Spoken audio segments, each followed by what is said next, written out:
So, hi everyone. I'm Gábor, Molnár, and a few words about me. I graduated from Budapest University of Technology, and I started my career basically by joining the CRISI student corps and its CTF team, Spam and Hacks.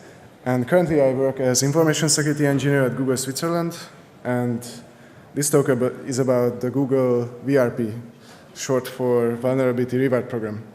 So first of all, I will talk a bit about what the VRP is, and then I will highlight a very good report we received, and then try to break that down into components on why is this a good report, and how a good report looks like, and how a bad report looks like. And with that, I would like to help you submit successful, good vulnerability reports to bug bounties. And one of the goals of the presentation is to convince you that participating in bug bounties is fun, and you should do that too. So first of all, the VRP. So from the outside, the Google VRP is about you sending us vulnerabilities and we sending you money. And from this perspective, so we have awarded over 300 people last year for more than 700 individual high-severity bugs. We have given out $2 million, and since the start of the VRP program, it was $6 million total. So yeah, it's worth participating in bug bounties, definitely. So from the inside, it's pretty different. So from the inside, we are a bit like this unicorn. So this unicorn is an information security engineer, and we are a team of information security engineers, and we are the team that handles these incoming reports. So this unicorn has to do everything at the same time, and this is a bit like us. Like, we have to deal with web vulnerabilities in Google web applications, in Android applications, and basically everything else that is Google. You can send us any report that is Google, and we will handle it, except for core Android stuff and Chrome, because that's a completely separate team. And we have a separate vulnerability reward program for that. So don't blame us for not updating Android phones and stuff like that. So this is us sitting in front of the computer all day reading reports, and we got many of these reports. We got like 150 reports per week. We spend on average 6 minutes per report, which is not a lot from a reporter's perspective, but it's usually enough to determine whether it's a bug or not. And most of the reports are not actually bugs. They are low-quality reports that are not actually bugs. They are something else, and I will show a few examples. So these are basically the report categories we get, and this is how we look at these reports. So there are the reports, and most of them is like this. We don't even understand why is this a vulnerability. I mean, we understand that it's not a vulnerability, but the reporter doesn't. So that's where most reports fail. And then there are the low-quality reports that they have something valid in them, like they report a low severity bugs, but they cannot really express themselves good enough. So we have to find out what they are thinking, and we don't really like these reports. What we like is good reports that explain the problem very well. They are about high-severity bugs, and you should try to be in that category. So and then there are the amazing reports, and then I will highlight one of them. And yeah, those are really inspiring and interesting. So this is a high-level overview of what happens to a report after you report to us. So first step is triaging the reports. It's about quickly reading through everything and quickly trying to tell whether something looks like a vulnerability or not. And then we have a second level triage that determines if something is actually a bug. Like, the second level triage is only applied to the category where we think it might be something.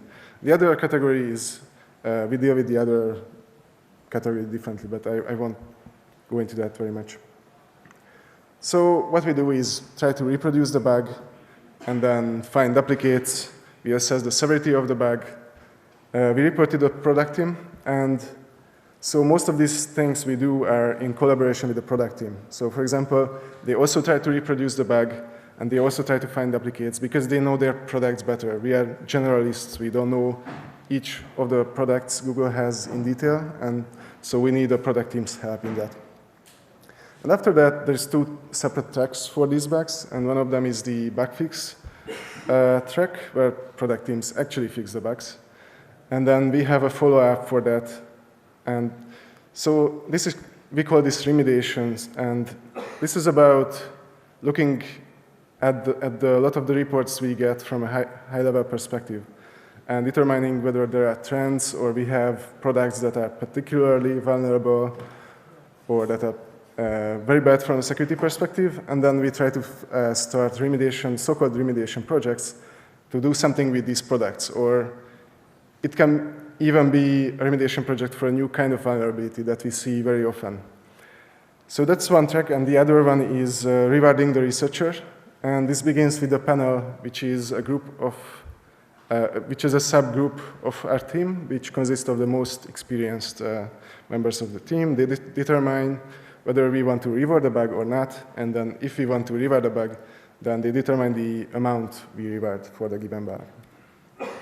So let me start with a very nice, a very good report, and then I will go into the mistakes to avoid, but first I would like to highlight this report that is about an account hijacking bug that uses an XSS in a very creative way. And we also have a blog post about this, so check that out also. So this report comes from Ramses, one of our top reporters. He likes bug chains a lot, and he often finds a lot of low severity issues and then chains them together to achieve a very high severity problem. And this is basically what happened in this case too. It's a multi-step exploit, as I said, and the basic goal of the exploit is to send a password change email to the attacker's email address. And yeah, the starting situation is that the victim visits the attacker's site, attacker web page. And the end result is that the attacker gets a password reset link for the victim. We rewarded this with $12,500 because it was a very good report. So the attack scenario, as I said, it all begins with a user visiting a site, an attacker's site. And then the attacker does something which is not described yet in this slide, but we will go into that in detail. And then the last step is that password reset email is sent to the attacker. So the context of the whole report is account recovery, because the bug uses account recovery and abuses account recovery. So account recovery is the process for recovering your account in case you lose the password. And we need something like that, right? Because users constantly lose their passwords, they want to access their accounts, and we can talk to each of them by phone and go to them and check their ID. So we have to have some kind of automated process to recover your account. And this is a very complex problem, and it's a very complex process from our side. And also it's not very visible from the outside how this works. And, but a few things that I can share is that, for example, it uses the IP address of the person trying to recover an account. It checks the browser to see if the same browser that the person usually uses. It gives the person initiating the recovery process a questionnaire sometimes, but it's all very adaptive. So what happens depends a lot on the other signals. So basically, if you use your usual IP address and your usual browser, maybe the questions are easier or different. So the idea behind the report is that the exploit basically tries the account recovery process from your browser, and because the exploit runs in your browser, it has obviously the same IP address that you usually have, and it runs in the same browser that you usually use. And then it uses some clever tricks to achieve that. It's of course not that simple. In itself, it's not enough. So the first step is, in order to access the account recovery process at all, the attacker has to have a code execution on a domain where the account recovery process runs. And this domain is www.accountrecovery.com. google.com. I will refer to it as www from now on. So we have a common library used by many Google products, and that can be seen on the right-hand side. This is basically a help built into many products. In this case, it's shown inside Google Docs. And the user types in a query, and then the help article appears in an iframe. So what that iframe does is it actually forwards the query through a hidden iframe to another domain, and that iframe responds with an HTML code to be displayed in the iframe. So that's how it works. The security problem was that the page, the red iframe, accepts a URL parameter that is not checked, and the URL parameter determines the URL of the invisible iframe, the blue one. So it means that the blue one can be an attacker-controlled iframe, and then the red one, which runs on www, asks the blue one, which is attacker-controlled in this case, the query, and it responds with HTML.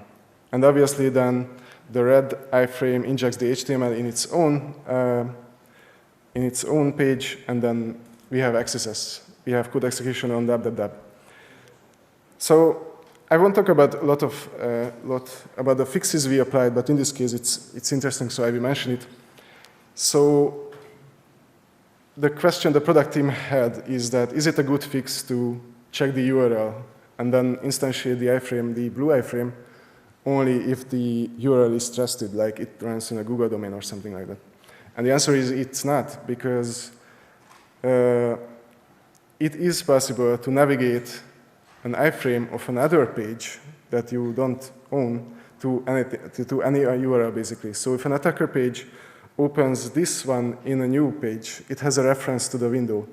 And then, based on that reference, it can access any of the iframes it has, and then it can navigate the iframes away. So if the fix is simply checking the URL at instantiation time, then the attacker can later navigate away the iframe, and we are in the same situation. So the proper fix for this was check every message sent to the blue iframe.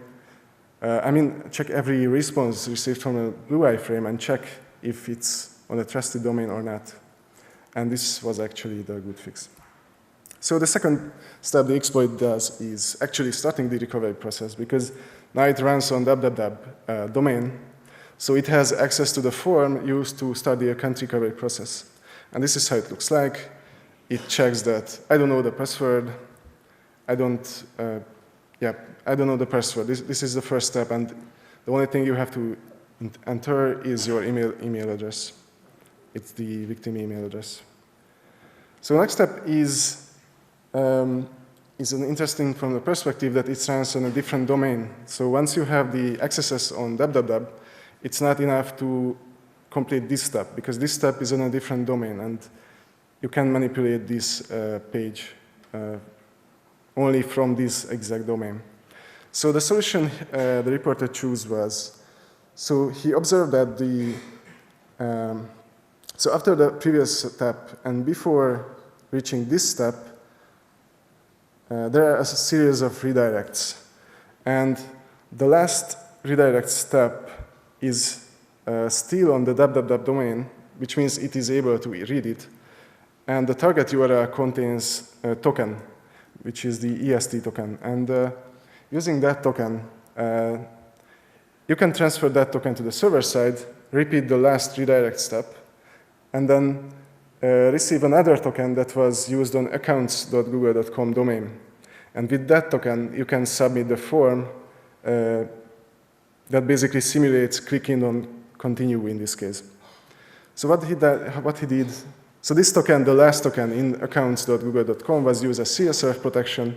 So what he did is basically reading the redirect chain up until it was on www, and then transferred the last step, the URL of the last step, to the server side, and repeated the query on the server side, and read out the final URL, which wasn't readable on the client side because of the same origin policy. So this was possible because the last redirect step didn't use the user's cookies, and yeah, that's what it made possible, because otherwise the attacker had to transfer the cookies from the client side to the server side also, which is not possible because many of the cookies are not accessible from JavaScript, just on HTTP request. So this is a small mistake in the API design that made it possible to leak the CSRF token on this step. And this way, the exploit was able to step to the next step, basically clicking continue. So the next step, the questionnaire asks you whether you want to send your password reset email to the secondary email address that you have specified when registering, or alternatively, you can fill out a questionnaire about personal questions, and if you answer the right answers, then you can choose a different email address. And that route is obviously the only viable route for this exploit, because you don't want to send the password reset email to the secondary account. You want to send it to the attacker email address. So the exploit chooses the other option, which means you have to fill out this questionnaire. And sorry for it not being readable, but the right-hand side is basically the questionnaire, and in the red frame, it asks, when did you register the account, and when did you last log in? And in this case, the questionnaire is simply just this one question, because the account recovery process identified that you use the same browser, the same IP address, the same everything. And then because of this, the questionnaire is simplified to this one question. Usually it's much more questions, but in this case, it's just this one question. And the problem was that there is a page, there is a long deprecated page that shouldn't be there anymore, which was used for transferring your Google account data to a different Google account, and this transfer page looked like this. And the problem is that in the red framed area, it contains exactly the information that you have to enter. It contains that when you created the account and when your last login was. So the exploit just had to read out this form, which was hosted on www, so it was possible, and then fill out the form with the answers, and that's it. And basically, it's done. The next step is giving the email address to which you want to send the password reset email. And the attacker wins. So this was one great report we received, and we would like to receive a lot more of them. And so I hope it inspires you into doing something great. And then I would like to break it down. Why is it a good report, and how do the bad reports we receive look like, so that you can avoid those mistakes and prepare a more successful vulnerability report for any bug bounties, not just for Google bug bounty, but any bug bounty, basically. So first of all, choose your target carefully, because we have a lot of differentiation in how we reward these bugs. It depends a lot on how important is that domain, for example, or that application. And one of the most important domains or applications are these accounts.google.com, where the account recovery is hosted now. It's no longer hosted on www. It's moved to accounts.google.com recently. So it's one of the most important ones. And we also have a second tier for highly sensitive applications and normal applications. And also we have acquisitions, which are developed by very different teams using very different technologies, but they are still in scope for the VRP. Also, we don't have monetary rewards for recent acquisitions. Like there was, for example, Apigee, which was recently announced. And we don't issue rewards for XSSs on sandbox domains. These are the domains we don't care about, because we host arbitrary user data there, and there are XSSs there by design, and we don't care about them. So don't look for XSSs on, for example, googlecode.com or googleusercontent.com, because it's there by design. For beginners, I would say that acquisitions are a good target, because they are easier. They are developed by different teams, and they don't have the same security standards as core Google teams has. So after choosing the target, you obviously have to find bugs. And for that part, I won't talk too much, because that's the topic of many more presentations, and it would take too long. So so you have to find a bug. But for that bug, you basically have to explain how the user can be tricked into running into that vulnerability, or how the user can be exploited using that vulnerability. And that's called attack scenario. So what a good attack scenario would look like is basically a description of the steps that the victim has to do and what the attacker has to do from a very high-level perspective. Like, for example, in this case, the victim visits the attacker's website, and then the victim is tricked into clicking on something, and then the attacker has JS execution on some domain. For example, it's a good attack scenario, and it's good to write it down because, first of all, it's a very high-level overview of how the vulnerability looks like, and it also helps understand whether it's something that is likely to happen or something that the user will never do. If you don't write it down, maybe it's not obvious at first that the user would never do that. So I also have a couple of examples for bad attack scenarios, and we have many more of these. And these are really bad if you think about them. For example, the first one is you first install burp, which is an intercepting proxy, on the user's machine, and then with that proxy, you read out the cookies from the user's Google account. And obviously, it goes from the attacker having a lot of privileges to the attacker having privilege for a very specific certain thing. So it doesn't really make sense, because a good attack scenario should go from less privileges to more privileges. And many of these bad attack scenarios go from more privileges to less privileges. And I think it becomes obvious if you try to write it down and read it yourself.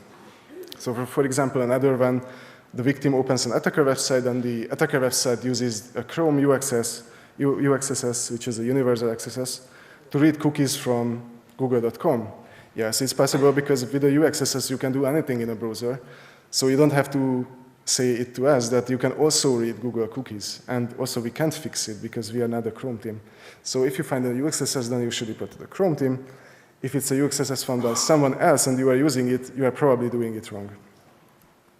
Also, many reports start by the victim leaves his computer unlogged, and the victim is logged into Google, and then you do something like read his emails. And it's obviously not a bug because, yes, in this case, you can read his emails.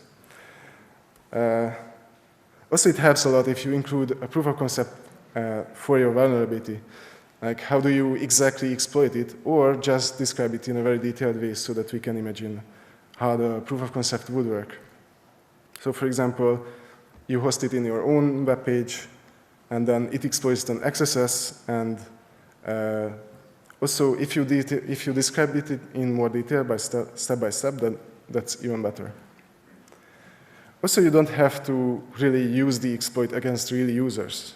I would encourage you not to do that, because then it's a security incident on our side, and it's a very bad thing. So what you should do is just test on your test account. Don't try to target real users, and if we will automatically reward the maximum impact. So if your exploits can be used against any user, then we will reward it accordingly. So a lot of people use tools, and it's a good thing as long as you verify what the output of the tool is. But sometimes people just send us text files in a 5 megabyte zip, and it contains like 100,000 lines, and we have to read it through and then determine if they are real vulnerabilities or not. And this was a real case, and one of my colleagues is still working on this. No, not really. Also, I was asked to include cyber in one of the slides, so I included cyber vulnerability here because that's a fancy word, and real reporters use it very often, and we don't like it. So you can include videos in your reports if it's important, but most video reports are like this cat GIF. They are cute and everything, and we would watch it, but it's really amusing and it doesn't tell you anything. So please include the video only if it means something, if it helps explaining your problem. So I prepared a video myself to show what a typical video report looks like that we receive, and hope you will avoid these kind of problems. And so to demonstrate what a typical video report looks like, I prepared this one. I hope the music works because it's very important. without any comment. Can you hear it?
So this is Rob, and he modifies the HTTP response that was transferred over HTTPS, so we couldn't do that in real life.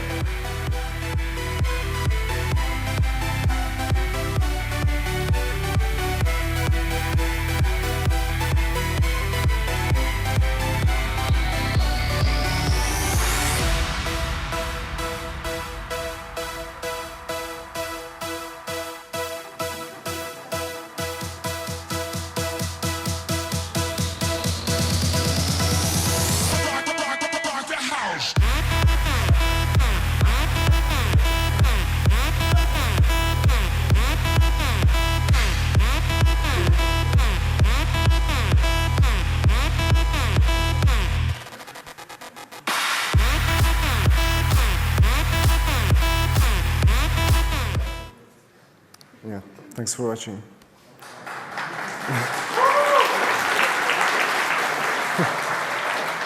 So credit for moving the window to the rhythm of the music goes to Franz Rosen. He actually sent us a report like that. And it was a valid XSS bug in a very important domain. So it was a good video report. So 2 bonus tips at the end, or 3. Don't CC Larry or Sergey. By this I mean Larry Page and Sergey Brin, the leaders of the company.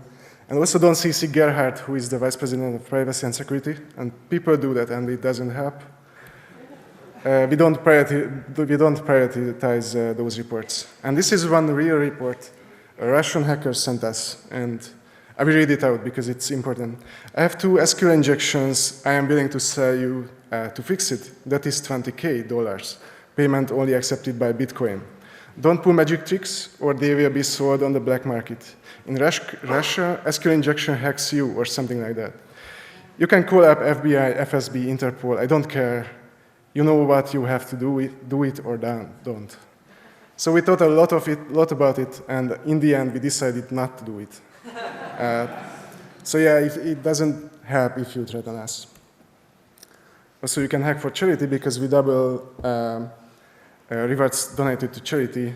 For example, this guy was able to, he's called Sanmi, and he was able to buy google.com for 1 minute because of a bug in our domain registration system.